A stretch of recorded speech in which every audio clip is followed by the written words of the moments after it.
Previous వీడియోలో చెట్టుపై దాగి ఉన్న హనుమంతుడు రామకథను వినిపించి సీతమ్మలో ఆశలు చిగురింపజేశాడు. అయితే ఈ వీడియోలో హనుమంతుడు చెట్టు దిగి వచ్చి నేరుగా సీతమ్మతో మాట్లాడుతాడు. ఒక అపరిచిత వ్యక్తిని చూసి సీతమ్మ భయపడిందా, లేక రాముడి వార్త తెచ్చాడని సంతోషించిందా, హనుమంతుడు తనని తాను ఎలా పరిచయం చేసుకున్నాడు వంటి ఆసక్తికరమైన విషయాలను మనం ఈరోజు వీడియోలో తెలుసుకుందాం. వీడియోను చివరి వరకు చూడండి. పగడము వలె ఎర్రని ముఖము, మహాపరాక్రమము గల వాయునందనుడు హనుమంతుడు సీతాదేవి దురవస్థను చూసి దీనుడై ఆమెను సమీపించి వినయముతో శిరముపై అంజలి గట్టించి మధుర వాక్కులతో ఇలా పలికెను.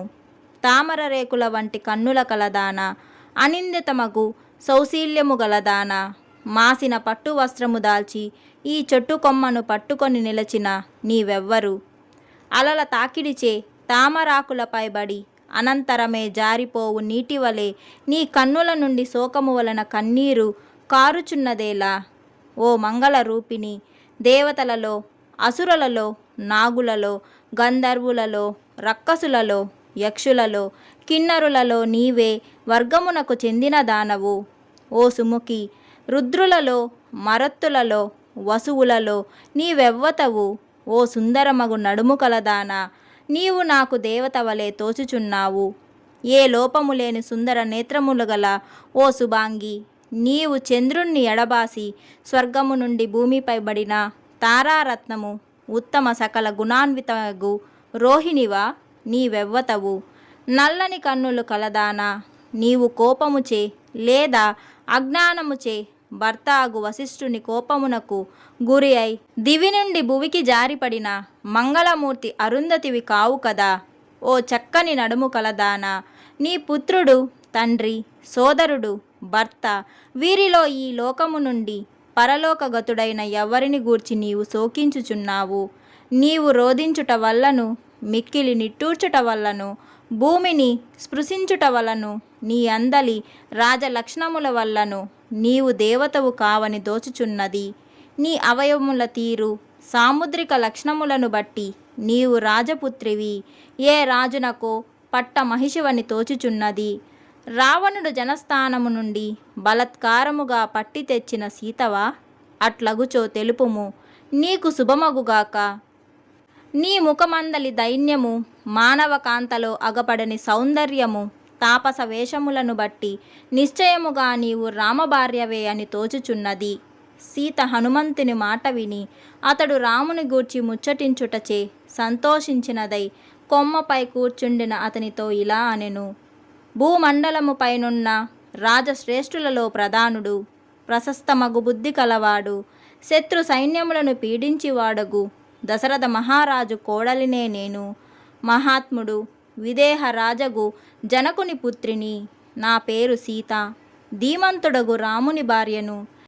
నేను 12 సంవత్సరములు మా అత్తవారింట మానవులకు అందుబాటులో ఉండెడి సకల భోగములను అనుభవించుచు సమృద్ధిగా భోగోపకరణములు కలదానినై ఉంటిని. అంత 13వ సంవత్సరం మహారాజు తన తనయుడు రాముని పట్టాభిషిక్తుని చేయవలెనని వశిష్ఠుడు మున్నగు పురోహితులతో కూడి ప్రయత్నము ఆరంభించెను. అట్లు రామాభిషేకార్థము రాజు సకల సంభారములు సంపాదించుచుండగా కైకేయి అను రాణి ఆయనతో ఇలా అనెను. రామునకు పట్టాభిషేకము చేయుచో నేను ఎన్నటికీ భోజనము చేయను, నీరు త్రాగను, ఉపవసించి ప్రాణములు విడుతును. నీవు నా ఎందలి ప్రీతితో పలికిన వరదాన రూపమగు వచనము వ్యర్థము కారాదనుకున్నచో రాముణ్ణి అడవికి పంపుము. సత్యభాషియగు దశరథ మహారాజు తన వరదానము స్మృశించుచు కైక పలికిన కఠోరము అప్రియమగు వాక్యమును విని మూర్ఛిల్లెను. పిమ్మట ఆ ముసలిరాజు సత్యమును ధర్మమును కాపాడుకొనుచు యశస్వి, ప్రీతిపాత్రుడు, జ్యేష్ఠపుత్రుడగు రాముణ్ణి నీకిచ్చెదనని నిశ్చయించుకొనిన రాజ్యము మరలా నాకిమ్మని కోరెను.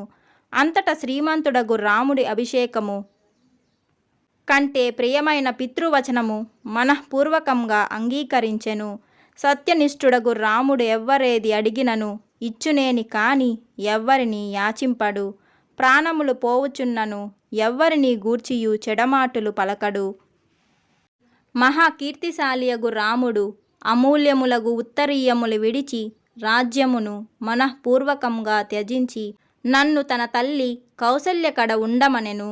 నేను శీఘ్రమే ఆయన కంటే ముందుగా అడవికి బయలుదేరి ఆయన లేనిచో స్వర్గమైనను నాకు రుచింపదు కదా. మా కంటెను ముందుగానే రామ కైంకర్యమును మహాభాగ్యము కలవాడు అగు లక్ష్మణుడు అన్నను అనుసరించి పోవుటకు నార వస్త్రములు ధరించెను. ఇట్లు మేము ప్రభువు ఆజ్ఞను గౌరవించి దృఢచిత్తులమై మున్నెన్నడను చూచి ఎరుగని గంభీరమగు అడవిలో ప్రవేశించితమి. మేమట్లు దండకారణ్యమున వసించుచుండగా మహా తేజస్శాలియగు రాముని భార్యనైన నన్ను దుర్మార్గుడు రాక్షసుడగు రావణుడు అపహరించినాడు. అతడు నా ప్రాణము తీయుటకింకను 2 మాసములు గడువు విచ్చినాడు. ఆ 2 నెలలు గడువగనే నేను తప్పక ప్రాణములు విడుతును. ఇట్లు వాల్మీకి మహర్షి రచించిన శ్రీమద్ రామాయణమున సుందరకాండమున 33వ సర్గము. జై శ్రీరామ్.